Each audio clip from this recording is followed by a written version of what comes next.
We're giving you a free 30-day trial of Prime. Free delivery, award-winning TV, exclusive deals, and more. Click the link in the show description for more information.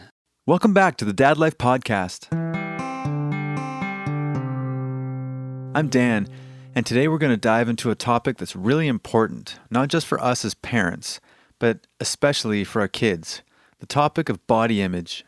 Body image is something that affects all of us, no matter our age, gender, or background. And it's something that our kids are dealing with at younger and younger ages these days, thanks to social media, peer pressure, and the general culture around them. So as parents, it's up to us to guide them through it. This episode is about how we as dads can help our kids develop a healthy relationship with their bodies. I'm going to share some ideas, practical tips, and personal experiences that I hope will help you navigate these sometimes tricky situations. First, let's break down what we mean by body image. Body image is how a person sees themselves when they look in the mirror or when they think about their body. It's also how they feel about their body, whether they feel strong, capable, attractive, or the opposite, insecure, weak, or unattractive. For our kids, body image can start to develop really early, sometimes even in elementary school. They're constantly exposed to images of what society tells them they should look like, whether it's from TV, Instagram, or their friends.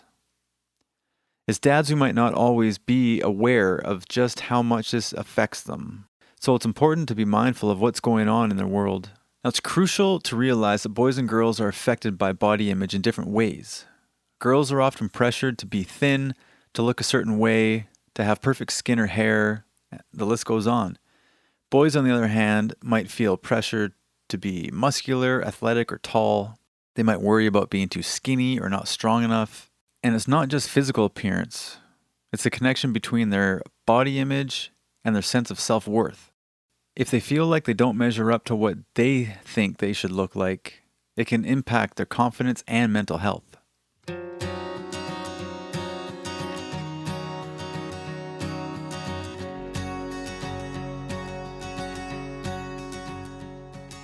One of the first things we can do is be aware of our own language and behavior around our kids. Whether we realize it or not, our words and actions can have a big impact on how our kids view their bodies. For example, if we're constantly criticizing our own appearance, whether that's saying, I need to lose weight, or I hate how I look, our kids pick up on that. And I'm personally guilty for that same thing. They start to think that their own worth is tied to how they look.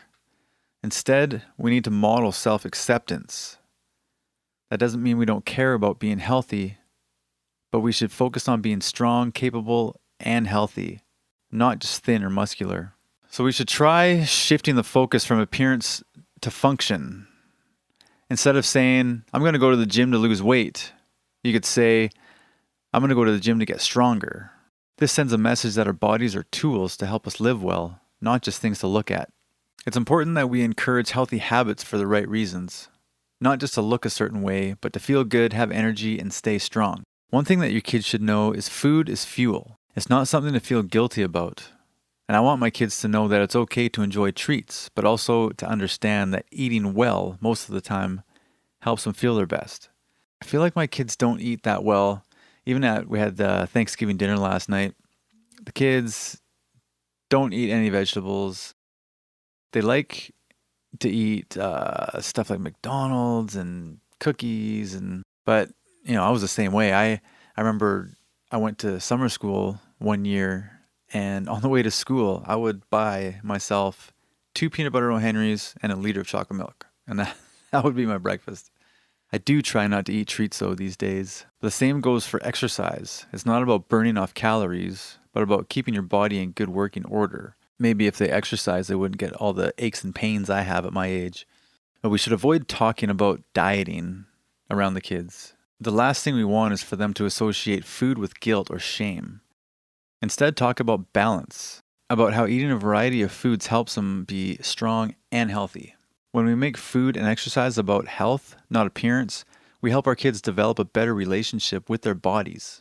I think social media plays a huge role in shaping kids' body image, and I know that it's something that's hard to control, especially as they get older. But as parents, we can still influence what they consume. Encourage your kids to follow accounts or influencers that promote positive body image and self-acceptance. There are a lot of voices out there now that are pushing back against the unrealistic beauty standards. Find role models who focus on health, kindness, and confidence rather than perfection. And I know it's hard to monitor 24/7. You don't know what they're looking at all the time. It's going to be proactive about talking with your kids about the content they see online. Ask them how they feel when they look at certain pictures and videos. Do they feel inspired, or do they look like they're not enough? This can open up a conversation where you can reassure them that the images they're seeing online are often edited or filtered and don't represent real life. Another important part of helping kids develop a healthy body image is to build their confidence in areas that have nothing to do with appearance. Compliment them on their efforts, talents, and kindness rather than how they look.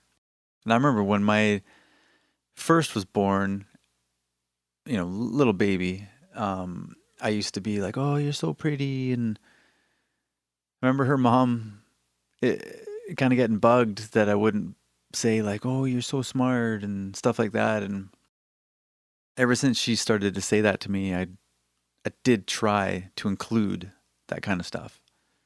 Like, "Oh, you're such a good singer," and stuff like that. I think it's especially important when they hit those tween and teen years when body image issues can become more intense. Let them know they are valued for who they are, not just how they look.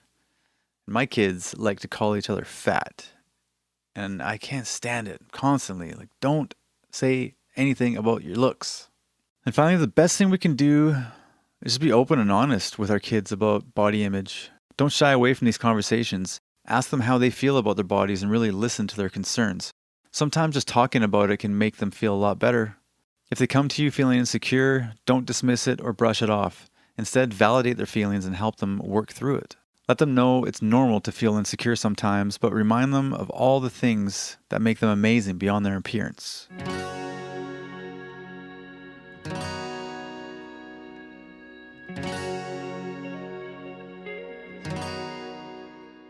Teaching kids about body image isn't a one-time conversation. It's an ongoing process. It's about how we talk to them, how we talk to ourselves, and how we help them navigate the world around them. By focusing on health, balance, and self-acceptance, we can help our kids develop a positive body image that will serve them well for the rest of their lives. Thanks for joining me today. I hope you found these tips helpful. As always, feel free to reach out with any questions or thoughts. You can find me on social media at Dadlife Pod. Until next time, stay strong, stay connected, and keep being the best dad you can be. See you next time.